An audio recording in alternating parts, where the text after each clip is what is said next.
Recording live from the Northeast Georgia Business RadioX studio, this is Northeast Georgia Business Radio presented by Regions Bank. Start building your financial confidence at Regions Bank. Member FDIC, an equal housing member. Welcome back, folks, to another exciting edition of Northeast Georgia Business Radio. I'm your host, Tom Sheldon. And we're coming to you live from the beautiful Empower College and Career Center of Jackson County. I've got a studio full today, and I got really cool people with me. I have with me today Greg Maxwell and Kate Wilson in the studio. Greg, Kate, welcome to the Northeast studio. Thank you. Excited to be here. How are you? Thank you for the opportunity to be here and talk about our program and what it does for the kids in the community. You two are always welcome here. Work-based learning coordinators, Jackson County High Schools. Jackson County High School in East Jackson, correct? Correct. And y'all just kind of dice it up amongst yourselves or something. I don't know. There are three of us. There is a Holly, I believe. Knupp, and I both handle work-based learning at East Jackson High School, and Greg. And I take care of the Jackson County side of it with Jackson County High School. And I guess all three of you somewhat work in relation somehow with the Empower Center. Yes, sir, because the students, they'll take their career tech classes over here, right. And there's a bunch of different pathways, and we really are an extension of those pathways. It's best to talk to the instructors and get to see the kids in the actual classrooms and interact with them and bring and bridge the gap between the businesses and the school. That's the best place to do it at Empower. I've heard you be called the bridge.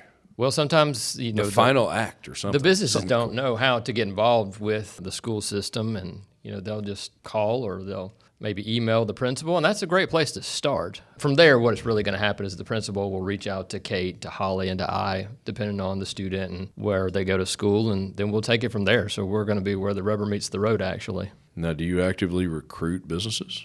Yes. A lot of businesses come to us. I would imagine. Once they know you're here. Yep.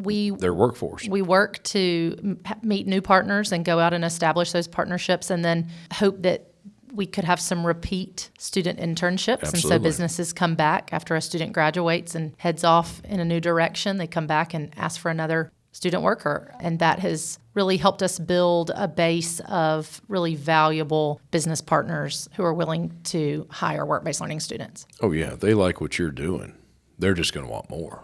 We hope so. Well, they need more. Yeah, we hear from businesses frequently about how difficult it is for them to find high-quality student or young employees, not necessarily students. And we encourage them to hire work-based learning students and invest in those students early on, train them. I think it really helps establish some loyalty with our young people in Jackson County. They know that those businesses invested in them, and they're either willing to stay there or continue to find other students who might be willing to work there. Well, you're building community, and that is so important. And actually, I've heard a company actually refer to us as a pre-HR or human resources. You really are.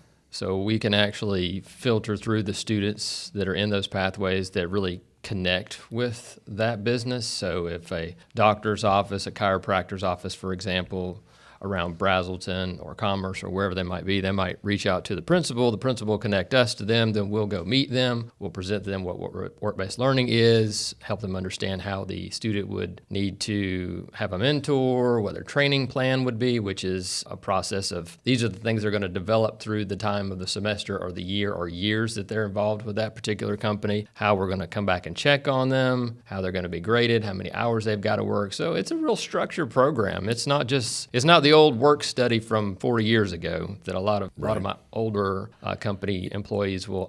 You can say it, Greg, old person like me. That would be me as well, but it used to be referred to as work study. It's really changed. I would have to ask Kate on her opinion on this, but my opinion is that it has really changed for the high level of quality, and really in the more recent years than what it used to be for sure. Yeah, I agree.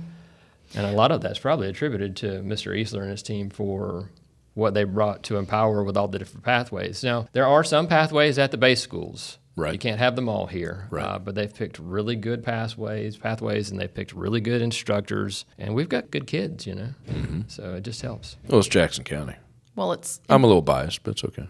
We think they're pretty great. They're pretty darn good. Yeah. They're awesome. But, the goal is to find these high-quality students who are willing to work. And that does not necessarily mean they're all at the top of their class, but the gamut is wide. So we have students who are ready to graduate high school and go straight to work, and we have students who are ready to go to college, and we have students who are going to the military. And so finding the right partnership is the biggest goal for us, is to match that student with the correct business so that everyone benefits. The student grows and the business benefits. Well, you want everyone to succeed, the business, the student, the program.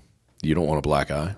Yeah, and it's important to note for me that the student is a employee of the business. A true employee. Yes, we do not control how the student works at the business. We train them on the front end, we get them ready, Right. and we make sure that they're career ready, and then we help ensure that the student is able to leave school and go to work, that their schedule works out, and that they're doing a good job and that the business is satisfied.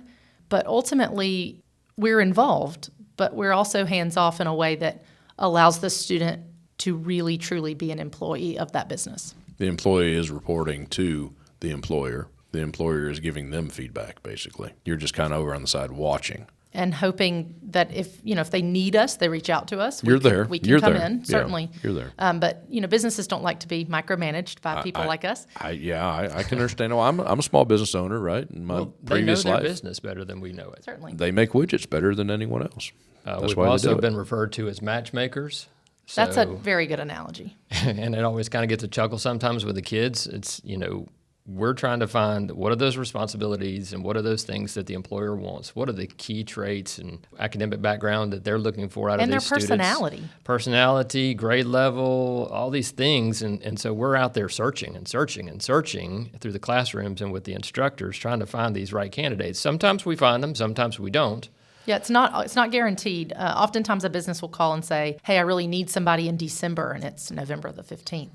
We might not can make that happen. Right. Because really, at the end of the day, the student is doing this to hopefully to be a paid position, but sometimes they do it for unpaid positions for the value of the experience. But not only that, but we're just trying to bridge that gap to help both sides. We're trying to get the student an opportunity to learn: is this something that I want to do, or is this something I don't want to do? That's super important. Both valuable. Both are huge. It's a really, really rewarding career to me, especially not only just bringing someone new on board, but when you take a student that might have been working at a entry-level job that they're very happy to get at 16, but at 17 we're able to find something that better fits them at a better level company, and I'm not going to knock any company out there. Oh, no. We all have needs. Something that might be more accustomed to, they're interested in numbers. We find an accounting position. And they might want to be an accountant, as a career. And so finding them a part-time accounting position at a business can really help them understand more about what it is to be an accountant. Right. It's one thing to say it. It's another thing to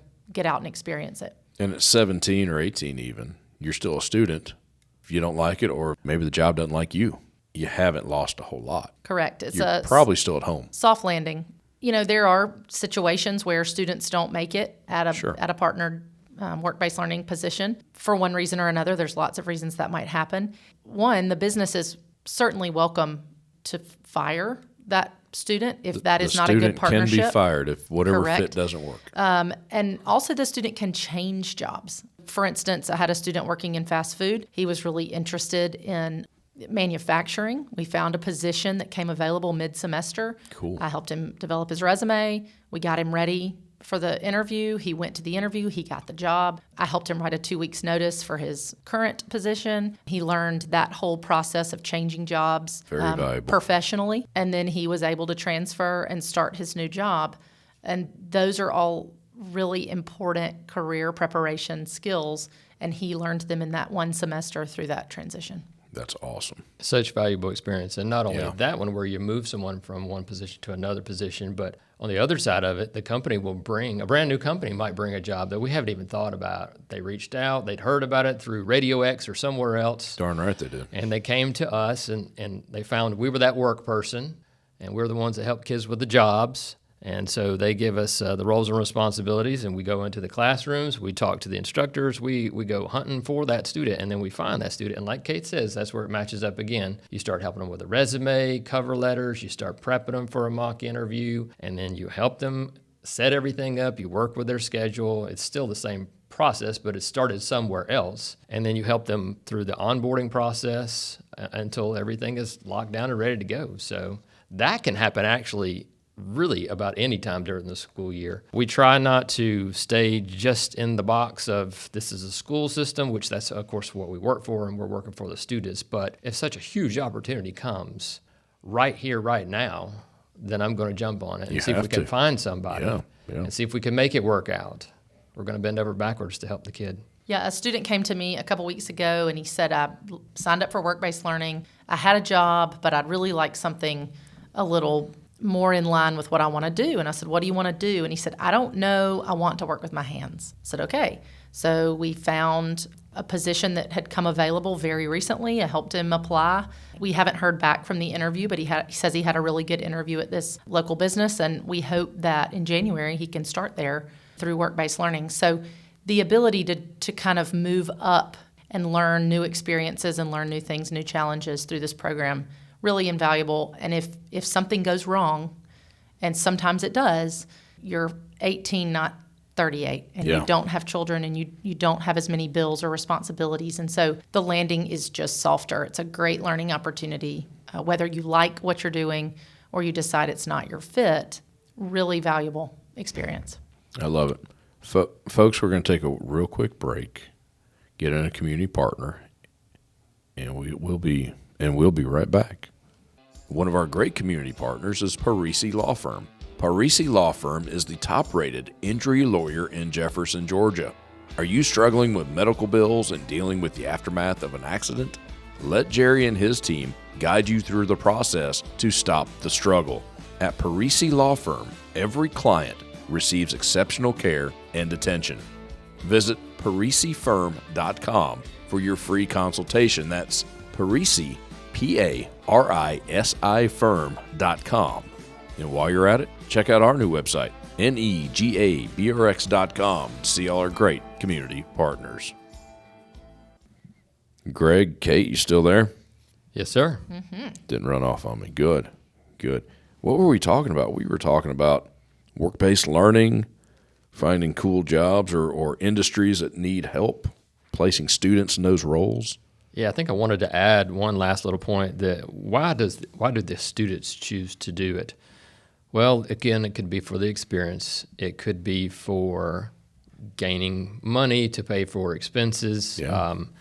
We are finding that with the high school block system, which is 4 classes per semester and 8 in a year, that the students are really finishing up their required graduation classes. Seems like it's earlier. I don't know if that's the way to put that, but they have more open spots later in their high school career. Right. And so we would always recommend work-based learning. We would recommend taking different pathways that might connect to give you some other opportunities to look at other things. But dual enrollment's another great opportunity too. And I want to clarify this to everyone out there in the public, especially for the students and the parents. Students can do work-based learning and dual enrollment at the same time. I have quite a few, and I keep getting that. I didn't know that they could do both. Absolutely. I have some that's all they do. They never hit the campus anymore. Are you serious? Serious. Those are usually seniors. Well, of course, yeah. They've gotten So they're taking all dual enrollment at UNG or Lanier Tech or wherever that might be, and then they'll take a block or two of work-based learning. I'm seeing that as a bigger trend more and more. I love that. Because we have a lot of students that are starting to take it in their 8th grade year, or they're just getting ahead, is what I've been seeing, especially this year. Nice. I don't know about Kate. Well, it's always cheaper to go to high school. But that's really cool. Yeah, you're getting free college at the same time and work experience. You're just really getting a jump on life. Nice. So the kids, at the end of the day, they get a class credit for these things. So the most popular is 1 block of work-based learning at the end of the day. 4th block, kids will go to class 1, 2, and 3, and then they'll go 4th block, head off to work wherever it might be, Publix or anything like that. Which is about 1:30. They can leave school about 1:30, depending on which campus they're on. So a work-based learning student will work the same amount of time as someone that sits in the classroom. So someone sitting in U.S. history at the base schools, there for about 90 minutes a day, you need to work 90 minutes a day. So we have 1 block of work-based learning that needs to be 7.5 hours of work per week. That's in a 5-day school week. You know, they have some flexibility with that to work with their employers. So the employers out there know it's not quite as rigid as the school system. You know, They could work Monday, Wednesday, Friday, as long as they get their allotted hours. Get your hours in. 7.5 hours a week or more. Right. And then they also could do 2 blocks of work-based learning. So that's 7.5 times 2 credits. So they work 15 hours in a week. So they're working more because it's 2 classes now. And then 3 blocks would be 22.5 hours. That's typically your senior right near the end of graduation. Very few students would qualify to be 22.5-hour work-based learning student. That would be a really big commitment. And to be honest with you, most all the students blow the hours away. Yeah. That's just the minimum to get Right. the 100 credit in the class, because we're representing the school system side of it, of course. Right. Even 3 days a week, 2.5 hours. Well, and we will accept It goes some quick. weekend work too. Okay. The majority of their work does need to come from a Monday through Friday work day. We will accept some percentage of those hours on a weekend. I got you. And Again, each student through work-based learning is unique, and each schedule is unique. And so if a student thinks that they have a possibility in their schedule next year of taking work-based learning and they want to talk about it, Greg, Holly, or I are happy to meet with the student, look at their transcript, look at where they are with their graduation requirements, figure out if they're a good fit for the program, and then talk about some hypotheticals with their schedule. build in some flexibility. Sounds like you got to. You mentioned earlier, you help someone put together a 2 weeks notice, even some resume building. You work with the students, getting them ready to speak out in the real world. That's very important for my end of the world, being able to communicate and talk. Personally, I think that is an art that is being lost.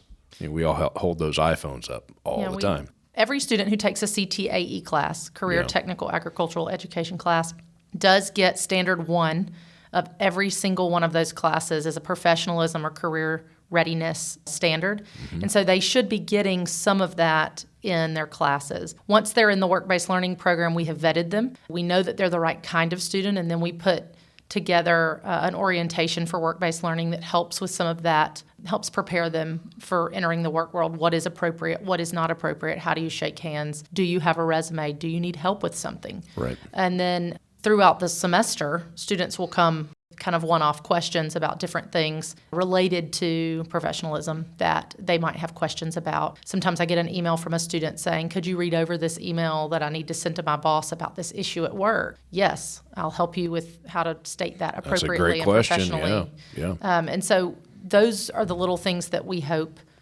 students are leaving work-based learning with, the ability to be a better employee and know what those standards are. You're in a room full of people who don't know how to do that. You're going to stand out. Certainly. And just so the employers true. understand that, once a student's been approved for work-based learning and they've been hired by the employer, we're not out of sight, out of mind. I mean, we're still part of the process, Right. even though we may not see them day to day like the employer would do as they come to work. So I think a strong communication between the employer and the coordinator and the parent and the student is something that's vital to the whole process, because if there's a student that just chooses not to attend work, then we would need to know that. We're not going to see that every single day. Although as a coordinator, we do go visit them a couple of times every semester, and we'll email and call these employers as much as we possibly can. But They have to turn in their pay stubs once a month to Oh, wow. prove their hours. I got you. So we we do have work-based learning assignments, as she was mentioning. So we do the employability skills lessons within that at times, and then they're verifying that they've worked the correct number of hours on those monthly assignments. So we do know that they're working. Companies need to understand that we're there. If they If need there's us an to, issue, reach out. we'll be there. We're happy to support the business. I imagine there is always a need for more industries looking for students to work. Yeah, we get There's emails. never enough. There's never enough. Yeah, we get emails and calls a lot. And it's exciting when a new business moving into Jackson County finds out about us. It puts a smile on my face. It means that we're doing the right work. Yeah. We're putting students where they need to be. And so it's exciting to partner with a new business. We like to go out and do a site visit before we place any student there, figure out what kind of work environment this business offers, what kind of student are they looking for, what's the nature of the job, what will they be doing. And so then it helps us work to really pair up the right student with that business. And vice versa. We love to bring the companies in to tour the schools too. Certainly. Oh, yeah. See the kids at work, meet the instructors, see what our materials are that they're working with, their labs. You never know. The companies, sometimes they donate materials that are very beneficial to our They students. may So want we to always invest appreciate in- and welcome yeah. that opportunity too. Some form or fashion. Big, happy community. Yes, sir. Well, work-based learning is a very popular program with the students. I wish we could help them all, but there's only so much that we can do. But last year we had 237 students. Yep. Approximately. Between the two high schools. Between the high schools. That's a lot of kids. They were earning $1.17 million approximately in wages. Someone told me over 1.1 million. That's crazy. So that's what the kids earn. I mean, that's truthful. Oh, and that also incorporates, we have lots of kids that are unpaid interns. So there's $0 they're earning. So really, there's a lot more work hours there and a lot more students that are out there. But the average was just over $13 was the wages. I think that's actually gone up this year. Yeah, I would say we're closer to 14 probably. And the worked hours was probably close to 99,000 of all the students between the two schools. So it's a lot of work hours. But we couldn't do it without all these great employers that we have. I know we've probably participated with at least 180 last year, but we have a database that we report everything to the state, and we keep up with all of these employers, no matter if we have an active student or not. So I may have a student that comes to me, or Kate does, and they go, oh, I'm looking for a certain company, and we may not be working with them right now, but I still have their information and that person and the email or that phone, and we'll give them a call and say, hey, would you like to revive the work-based learning program? So not every year does it work out perfectly, but we do like to keep in touch with all those businesses. Sometimes students come to us with jobs. So they come to us and they say, we'd like to join the work-based learning program, and we ask them some qualifying questions and say, have you ever worked? And they'll say, yes, I work at X business. I'll say, well, tell me about that business. Maybe I know about it, maybe I don't. Oftentimes we can make that position that they already have work for work-based learning. That's not a guarantee. Not every business qualifies, but it is a possibility. Sometimes students come and they say, well, I already have a job, so I can't be in the program. Well, that's not necessarily true. Reach out and ask questions. That's pretty cool. Yeah.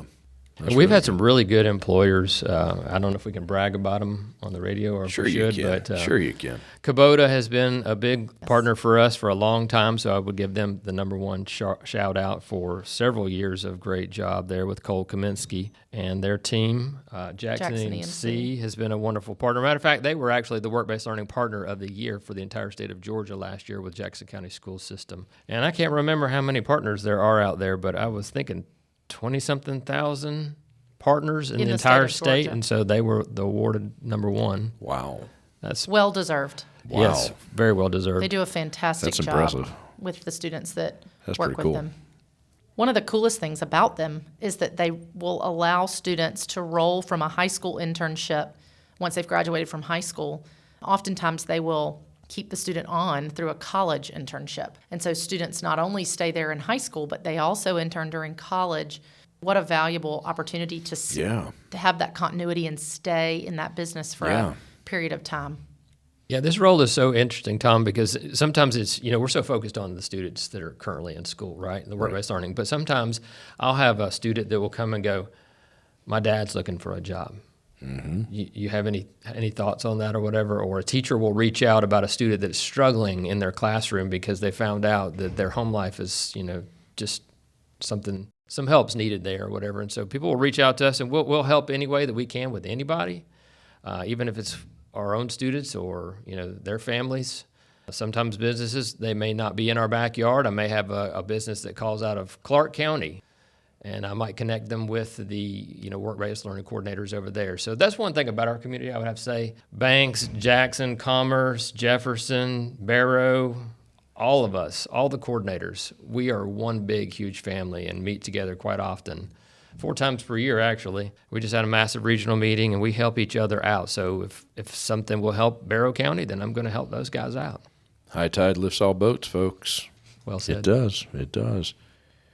I know we got some social media. We got websites. What do we got? We'll mention a couple of things. We have a virtual job board. So if you are a business owner and you are looking to participate in work-based learning, we are always happy to post your opening on our virtual job board. It is kind of like a virtual bulletin board. We post whatever information that you'd like us to post, a picture, a link, contact information. All the students in Jackson County schools, Commerce City schools, and Jefferson City schools have access to that Padlet, and all the work-based learning coordinators between the 3 school systems recommend students to that. So it's a wider exposure than just Jackson County school system. We're pretty active on Instagram. Our Instagram handle is at JCSS_WBL. Every time we go out to visit a kid at work, we take a picture and try to post that on there just to give a shout out to the good work that businesses are doing and students are doing through work-based learning. If you're a business and you want to partner with us and you want more information, reach out to Holly, Greg, or me. You can find our email addresses on the Jackson County Schools website. It's jacksonschoolsga.org. jacksonschoolsga.org. And if they just call the main office and probably all the school systems, they'll get them to the right place. You don't hide very well. Is that what you're saying? We'll return your call if we miss you. We're well sought out. We can find you. Well, Greg, Kate, thanks for coming in. Well, thank you for the opportunity. I love what you're doing. It's so cool. It is a really cool program. It really works. So. It's an absolute blessing, that's for sure. We're excited to talk about it. All right, they're going to play music here, and then I got to wrap up, and then you know how it goes. Greg, Kate, thanks for being here. Folks, jacksonschoolsga.org. If you're a business owner or you run one of these massive warehouses we have, you never know. Get involved with the work-based learning program. I'm Tom Sheldon. Talk to you soon. Savings goals keeping you up at night? Let a Regions banker help you build a Regions Greenprint plan, a free financial roadmap personalized for what matters to you. Start building your financial confidence. Visit Regions.com to find a branch near you. Regions Bank, member FDIC.